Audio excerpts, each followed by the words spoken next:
Okay, you guys, I just want to start off by saying I am so sorry about the video that I was supposed to post on Friday.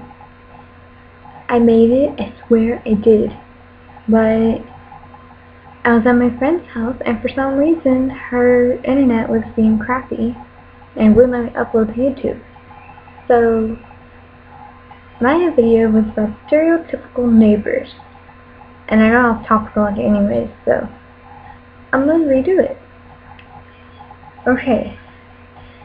You know, when you live in a certain place for a while, or even if you just move somewhere, you know, you have those certain neighbors. Like for me, I've lived in this neighborhood for technically 3 years, just there's moving in between. Anyway. And I live in a cul-de-sac, and for those people who don't know what a cul-de-sac is where it's like a semicircle of houses. And if you already knew that, then fine. Anyways, my house is on this corner of a cul-de-sac, and then right next to us is neighbors we used to talk to every day, but then now we don't talk to them. And then right next to them, like in the middle of everybody in there, there's this dude we call Mr. Grumpy, because he's never outside, he doesn't talk to anybody, he's very isolated, and he has his reasons, you know, but it's okay. We kind of know him now, not really. We've never had a legit conversation. Anyways, and next to Mr. Grumpy is this lady and her 3 kids and her husband who moved in October. And they're like overly friendly. And then right across from our family, there is the Mexican family with like 10 different kids. I am not even kidding. And so everyone has certain types of neighbors. Like you've got my neighbors who are all weird or mean. And then you've got like if you're like a rich person and you know, some rich people are very nice. I will hand it to them. Some of them are very nice.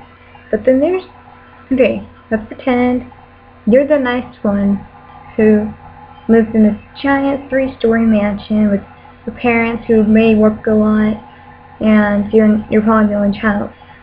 Next door to you is somebody with like 5-story mansion and a hot tub inside their house and outside their house and pool in and outside, and you know, a bouncy house for their birthday every year and all that jazz, you know, and they have like parties every Friday night. And then on the opposite side of you is they're rich, but they're not as rich as you, or as rich as the person that's richer than you are. So that's the rich person that gets picked on and is labeled as poor. And then like in the country, like where my grandma lives, her neighbors, okay, so it turns out no matter how long you live in the country or where you live in the country, you're gonna know all your neighbors, because my grandma, she lives in the middle of nowhere, but I went to go visit her for the first time, and she wasn't really like introducing me to everybody, but she was telling who everybody was. Because we would sit on her back porch and like drink coffee, and then she'd go, okay, you see the house right there? That house, okay, the husband is the gym teacher at the school, and his wife is the English teacher. And I was like, oh, okay, that's cool. And then across the street from them, and we don't talk to them. They're always up to something, I don't know what, but we don't talk to them. I was like, okay. And then I feel so bad, because there's this house right by my grandma's, like, okay, there's a corner, and her house is like right there, but, you know, there's this house like across the corner, like literally, there's a corner and you can see it, and it's not that far away. The house looks like a Mexican house, and I don't think Mexicans even live in it, and it's really sad, and I don't mean to sound racist, I really don't. It's just, look, we call it a Mexican house, and I don't know why. It's just it just looks, and it's really nice though. It's actually kind of nice. Like, it's yellow and orange, and it's really big. But, you know, it just looks like a Mexican house for some reason. It's like a sombrero. I don't know. And then, like, right next to the Mexican house, there's these people with the dog who my grandma's dog sits for sometimes. And, you know, they were all nice and stuff, and, like, she lives in a giant neighborhood. No, like, wow, okay. And then, you know, it's just, like, everybody, but there's not been one neighborhood I haven't gone to where there's at least one giant family or one mean family as a neighbor. Like, never. Like, the first house I lived at, you know, next door was this kind of nice person, Miss Patty. I loved her. She would babysit occasionally. She wasn't my babysitter, but she would. And then 2 doors down was my best friend. I still talk to her and everything. And, you know, she's nice. On my other side, though, was our first neighbors that we had, mean. Like, their daughter Chelsea, she was like 18, I think, and she was so mean. She was a terrible babysitter. I didn't even do anything wrong, and she would start yelling at me, and I'm like, ooh, okay. And, you know, it's everywhere. You have all those stereotypical neighbors, and so neighbors can't really be stereotypes. Now, the type of people they are, you can stereotype them. Like, I'm a ginger, so everyone thinks I'm hot-headed and good in bed and everything, but I don't know about the whole good in bed thing, but I am not that hot-tempered. I just don't like people messing with me. Like, for real. And so, well, I really didn't get off topic this time. Very proud of myself. And so, I'm very sorry I didn't upload on Friday like I promised, but there was internet problems and I didn't know how to fix it, and I was like, oh, Alyssa. And Alyssa is getting a cat on Thursday. And she's so cute. I love the cat. And, like, I haven't, like, we saw a picture. So anyways, there's my video on Stereotypical Neighbors. Hope y'all knew or know about the neighbors, or like any of the ones I pointed out. And I could elaborate, but like those videos are long enough as it is, but it's not really short to me. But real quick though, I want to talk about the whole Mexican, my neighbor with like 10 different kids. I am sorry, but that confuses me. Like, the mom's name's Miss V, that's what we call her.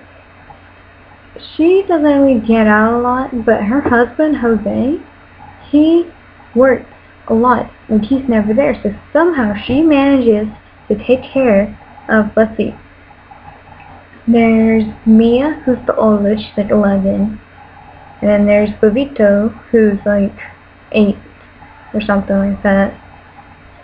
Then there's Satellita, Victoria, and then there's Massimo. I really think there's somebody else that I'm forgetting. I can't think of it right now. It's so bad. No, that's it. Mia, Bobito, Satellita, Victoria, Massimo. They're all really cute. I love them all to death, but oh my gosh, how does she keep up with those kids? Mia thinks she's the boss of everything. She tries to bully my sisters, and that doesn't work out. Bobito is like Spider-Man, literally. And then there's Satellita and Victoria, who are just like, they're cute and they're nice. And then Massimo, who's just born barely a year ago. So I'm just like, and their house has some weird smell to it that I don't understand. But she's managed to take care of like 5 different kids, and yet still has time to go get plastic surgery done. Like, I don't know. Like, I don't know how people with a billion kids take care of it. You know, as they get older, they mature, so they can help a little bit more. Because I have 4 siblings. I have my older brother Brian, my younger brother Gavin, and my 2 sisters, Tara and Kelly, who are 8. I'm 16. So, no. As we got older, we were able to help more. Of course, I started my training at 8. And it's just, I don't know. I don't know how that works. They need to be really strong for that, so I did for prompts. And, you know, for the overly, and then the wife and husband and 3 kids that moved in October. So the mom came up to my house and knocked on my door, and I answered. I go, hello, and I'm like, can I help you? And she goes, hi, and she hands out this envelope to me. I said, what's this? And she goes, we just moved in, and we're inviting you on over to a housewarming party, you know, it starts at 5, and if you have any little sisters, you can bring them over, and they can be on the water slide, or whatever it was they had. And I was like, oh, okay. You know, because my family, we don't get invited to bunch of stuff. We really don't. Even though we go places sometimes, we don't usually get invited to them sometimes. So I'm just like, okay, yeah, sure. And I had a little bit of fun with it. She goes, my kids are now in elementary school, and yours are too, right? I'm like, my sisters are, yes. She goes, what time do they get home? Just the other day, they had gone home at 5. So I was like, oh, you know, their buses get here from like 4 to 5. It's just 5, and it was priceless. I was like, it's usually not that common, but yes, sometimes 5. And she's like, okay. And then she left. And Mr. Grumpy, his wife had a stroke over a year ago. So I was like, oh. But he'll be in his garage occasionally. But no one really talks to him. I don't know. I'm gonna make that a goal. And then the people we don't talk to anymore, let's not do that story. But, and then there's us who, we've moved around a lot and everything, so we're kind of the most normal family there is. I mean, I just can't put any of them. We're probably the most normal one, and like, I don't know. And then you got the people down the street, you know, I almost forgot about this. You got them people down the street who are probably up to no good, you know. They're the shady ones, and you need to watch out for it. Cause you can be walking down the street, see your bus stop and everything's all good, you know. Like, the sun may not be up yet, but it feels nice outside. And if you're a girl, you know, you'll probably be wearing like your skirt or something, or a dress, or even some just jeans, you know. And, you know, your shoes, and your hair's all pretty. You're just walking down the street, and that's when you know the person who lives down the street right across from your bus stop comes out and grabs you and kidnaps you, and you're just like, what happened? I don't need to know you.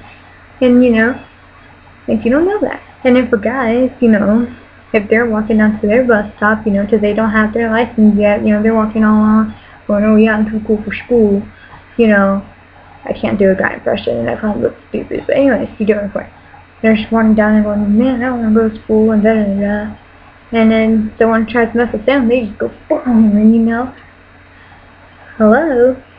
So watching the people down the street, they can do some bad things to you. So, that's about it. Pretty sure I covered everybody. The rich ones, the normal-ish, poor-ish, middle-class ones that's been cul-de-sac, people down the street. And I hope y'all enjoyed the music that was playing, even if you couldn't hear it, because I could. Well, that's about it. So, subscribe, comment. Oh, and I almost forgot.